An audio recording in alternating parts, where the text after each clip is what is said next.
s'écouter, se respecter et s'affirmer.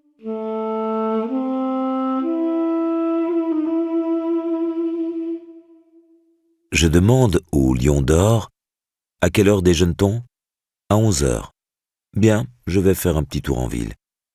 J'ai déjeuné dans un autre hôtel et je n'ai plus osé passer devant le Lion d'Or. Peut-être qu'on attend toujours. Ils viendront dîner, se dit-on. Ne va-t-on pas m'envoyer le commissaire de la ville, etc. Stupide transe. Anecdote racontée par Jules Renard dans son journal, 15 août 1898. Pauvre vieux Jules. D'où nous vient cette inquiétude du jugement des autres, cette crainte, jusqu'à l'extrême, des conséquences des plus bénins de nos actes?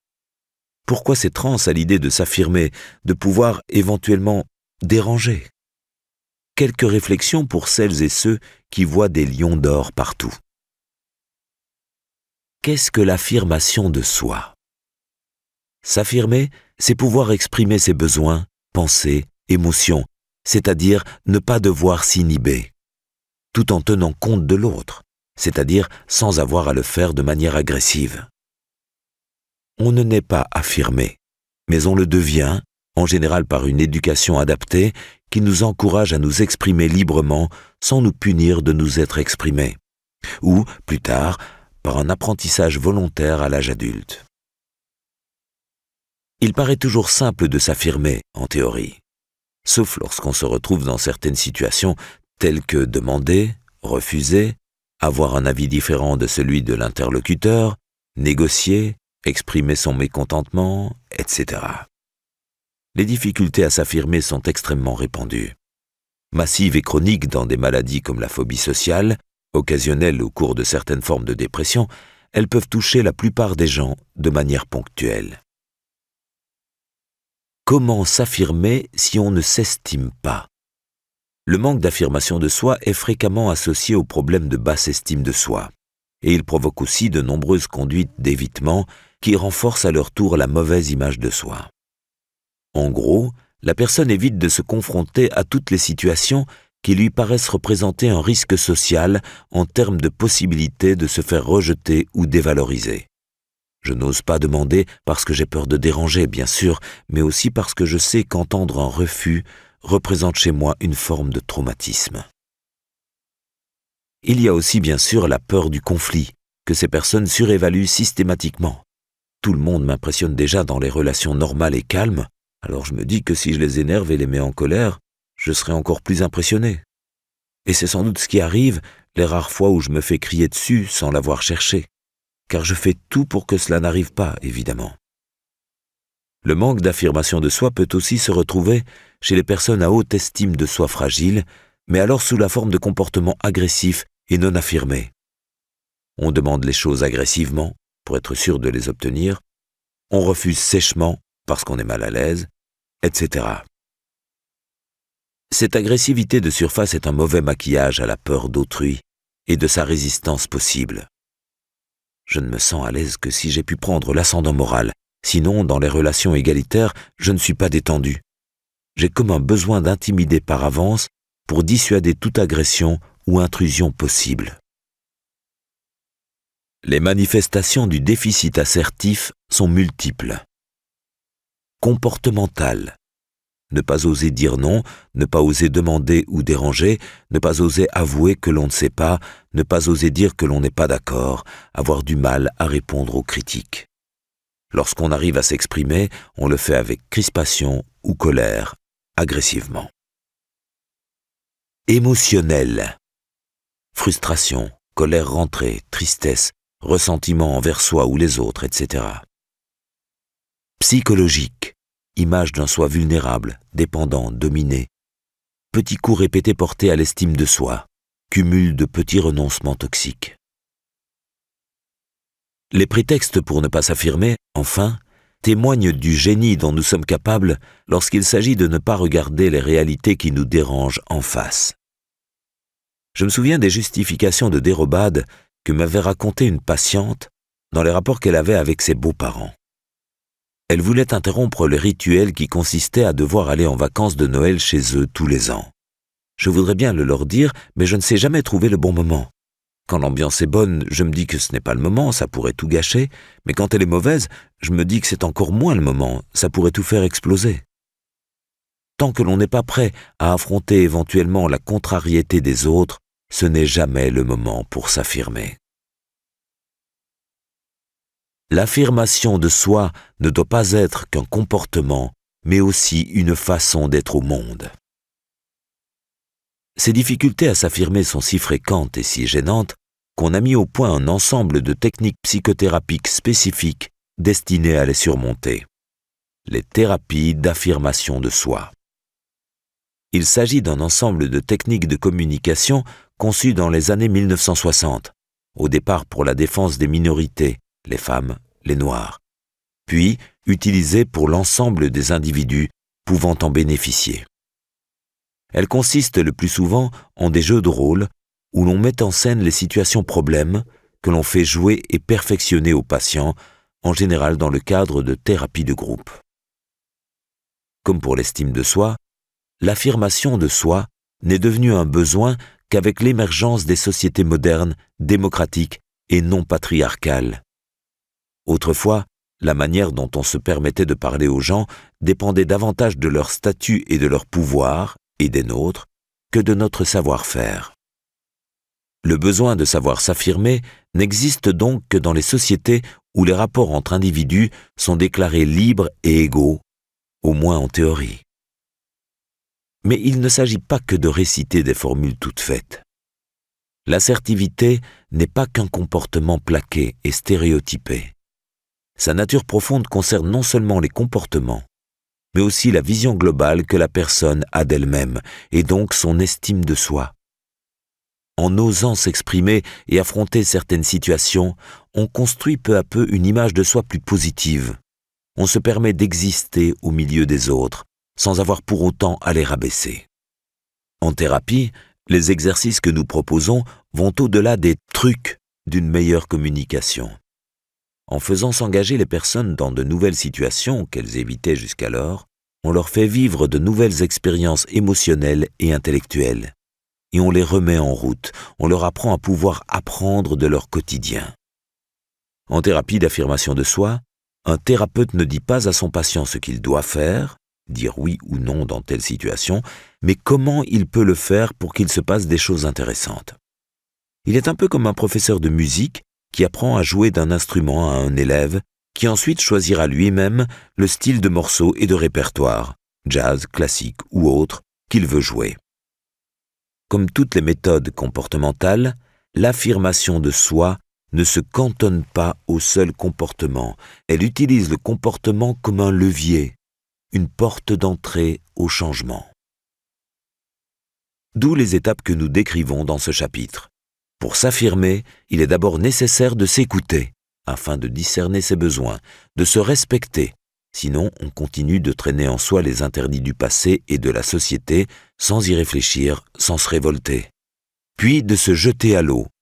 Là encore, seule la pratique régulière a un sens, et non les efforts ponctuels. S'écouter au lieu de se mentir. Les déficits d'estime de soi conduisent souvent à refouler ses aspirations et ses besoins fondamentaux parce qu'ils peuvent paraître incompatibles avec l'immense besoin d'acceptation sociale. Ou sembler moins nécessaire, plutôt renoncer à mes besoins et me sentir frustré que les exprimer et prendre le risque d'être mal jugé, mal compris et finalement rejeté. Année après année, les personnes qui procèdent ainsi avec elles-mêmes finissent par ne même plus ressentir de façon consciente leur besoin psychologique de s'affirmer. Elles ont totalement refoulé leurs envies de dire non, leur désir de prendre la parole, l'idée qu'elles pourraient dire non, etc. Elles sont dans ces existences de calme désespoir dont parlait l'écrivain américain Henry Thoreau. Oser s'affirmer ou se faire entendre ne leur vient même plus à l'esprit. Dire ce qu'elles veulent ou ce qu'elles pensent ne leur vient plus aux lèvres. Le déni de soi représente une forme de répression envers soi-même qui s'étend aussi au déni de ses émotions. Déçu? Jamais. Envieux? Jamais. Malheureux? Jamais. Malgré toutes les dérobades, que nous nous imposons. Mais nos rationalisations, finalement je n'en ai pas vraiment besoin ou envie, peuvent donner le change à notre esprit, non à nos émotions. Ce sont elles qui vont nous empêcher d'accomplir confortablement ce petit crime contre nous-mêmes que représentent tous ces renoncements. Car nos émotions, elles, ne renoncent jamais à s'activer. Elles nous font ressentir en général de petits signes physiques de tension ou d'inconfort. C'est ce que le chercheur en neuropsychologie Antonio Damasio appelle des marqueurs somatiques. Ils sont les signes que, même si notre raison veut faire passer nos intérêts vitaux à la trappe, notre cerveau émotionnel, plus primaire et moins sensible aux subtilités des convenances sociales, excessives dans les cas des troubles de l'estime de soi, se rebiffe. « Eh oh, j'en ai envie, moi !» Il est nécessaire d'apprendre à se montrer plus attentive à ces petits signaux, à toutes ces discrètes sensations physiques lors des situations à enjeu social. Ce n'est pas facile lorsqu'on a passé des années à réprimer ses besoins. Se respecter. Se respecter en matière d'affirmation de soi, c'est respecter ses attentes.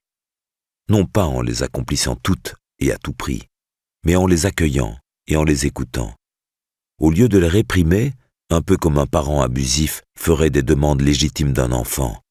Avoir à boire et à manger, aller jouer avec tes amis, mais tu n'y penses pas. À force de nous convaincre qu'il vaut mieux renoncer, nous finissons par ne plus voir que nous nous faisons violence à nous-mêmes. Sous le prétexte de nous protéger des ennuis et du rejet, nous nous étouffons lentement, nous nous nions le droit à l'existence. Là encore, les conséquences sont multiples. Nous avons parlé du coût émotionnel de cette répression, mais elle a aussi un coût comportemental. Elle détourne de nombreux échanges sociaux. Lorsque nous renonçons à demander un service ou à dire non, nous empêchons autrui de savoir vraiment qui nous sommes, de s'intéresser à nous. Et nous nous privons alors de ces nourritures relationnelles dont tout humain a besoin. En ne prenant aucun risque dans nos relations sociales, nous les aseptisons à l'extrême et les appauvrissons. Il y a aussi bien sûr un coût psychologique, directement lié au problème d'estime de soi, le maintien d'une image de soi inférieure à celle des autres. Une façon de travailler sur ce domaine avec le patient en thérapie consiste par exemple à réfléchir sur ses droits personnels, le droit de dire non, de s'occuper de soi, de décevoir, de revenir sur une parole donnée si on a de bonnes raisons pour cela. On établit alors une liste des situations où la personne n'a pas osé ou a osé s'affirmer, en évaluant avantages et inconvénients chaque fois. On se remet dans les scènes en les faisant revivre au travers de jeux de rôle. On établit des objectifs pour affronter différemment ces situations lors des semaines à venir. S'affirmer pour faire sa place, mais non contre les autres. La mise en œuvre de toutes ces réflexions aboutit à la pratique des comportements affirmés. C'est cette pratique régulière qui, seule, permettra d'installer en profondeur tous les changements évoqués. En profondeur, c'est-à-dire pas forcément dans un hypothétique inconscient, mais au niveau de nos automatismes et de nos attitudes réflexes. Cela se fait progressivement. Les patients racontent ainsi que les premières modifications ne sont pas de dire non là où ils disaient oui, mais de se dire « pourquoi je ne dis pas non là ?» très vite, dans l'instant. De se lancer de temps en temps. De temps en temps, ne pas y arriver, mais réfléchir alors au pourquoi de ce blocage, etc.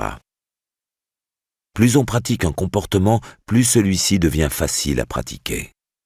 D'où la prescription par le thérapeute de petits exercices. Pour ceux qui ont du mal à dire non, nous recommandons par exemple de se rendre chez différents vendeurs de cuisine intégrés, de se laisser proposer un ensemble de meubles et de ne pas l'acheter. Il est important de pratiquer de nombreux exercices de ce type, sans enjeu relationnel important, pour pouvoir peu à peu se montrer capable de s'affirmer lorsque les enjeux sont plus importants, comme c'est le cas avec des proches ou dans son milieu professionnel. Dans tous les cas, nous insistons avec nos patients sur la nécessité de pratiquer ces comportements affirmés de manière positive et respectueuse d'autrui. Contrairement à ce que redoutent les patients, qui imagine que s'affirmer déclenche souvent des conflits, c'est presque toujours possible avec presque tous les interlocuteurs. Les comportements affirmés doivent être compatibles avec le maintien d'un lien social sur la durée. Et c'est en ce sens qu'ils se différencient des comportements relationnels agressifs, en incluant l'empathie, qui est la reconnaissance des besoins des interlocuteurs. On ne s'affirme pas contre, mais pour. Pas contre les autres, mais pour soi, pour une personne dont on prend la défense, pour un idéal. L'objectif est de faire sa place, non pas de prendre celle des autres. Or, l'erreur fréquente lorsqu'on cherche à s'affirmer est d'avoir recours à l'agressivité. J'en avais assez de me faire tout petit devant les autres, m'expliquait un jour un patient pour justifier une grosse colère qui lui avait valu des remontrances dans son travail. Ainsi, tout comportement relationnel vise 3 familles d'objectifs qui peuvent très bien parfois ne pas être atteints en même temps. Objectif matériel, obtenir ce que je souhaite, le service demandé, la réduction de prix, ne pas faire ce que je ne veux pas faire. Objectif émotionnel, avoir fait ce que ma voix intérieure me disait de faire. J'ai osé demander une réduction. On me l'a refusé, mais je suis tout de même content d'avoir osé. Ne pas l'avoir fait m'aurait tourmenté davantage. Objectif relationnel, s'affirmer en préservant le lien sur la durée. Ce qui ne veut pas dire renoncer à toute forme de conflit, mais savoir ne pas les envenimer. Si la situation se dégrade, savoir lâcher du lest, en disant par exemple « Bien, nous ne sommes pas d'accord, reparlons-en, je voulais juste te dire que cela me posait un problème. » C'est la pratique, et seulement elle, qui conduit à un véritable changement. Comme l'estime de soi, dont elle est un des outils, l'affirmation de soi ne se décrète pas, elle s'apprend. Je suis frappé très souvent en thérapie de voir la grande différence qui existe entre le fait de parler de ses difficultés et le fait de les affronter. Souvent, et bizarrement, les patients ayant des problèmes d'estime de soi sous-évaluent leurs difficultés à s'affirmer. Lorsque je leur demande s'ils n'ont pas de mal à demander, refuser, dire qu'ils ne sont pas d'accord, il est fréquent qu'ils me disent qu'en gros, il n'y a pas de problème. Et lorsque, par acquis de conscience, je leur fais tout de même faire un petit jeu de rôle, cette mise en situation réveille les appréhensions d'une manière qui les étonne eux-mêmes. Je ne pensais pas que ça me ferait cet effet. Cette émotion qui envahit le patient dès qu'on arrête de parler pour se mettre en situation, ce sont tous les petits renoncements du quotidien qu'il pratique depuis des années qui la poussent sur le devant de la scène. Et elle est précieuse. Elle montre la voie et la nécessité des efforts à venir. Leur simplicité aussi, d'une certaine façon. Se mettre en situation, tout simplement. La difficulté, c'est de le faire tranquillement, choisir des choses faciles au début, et régulièrement, chaque jour faire quelque chose qu'on aurait tendance à éviter.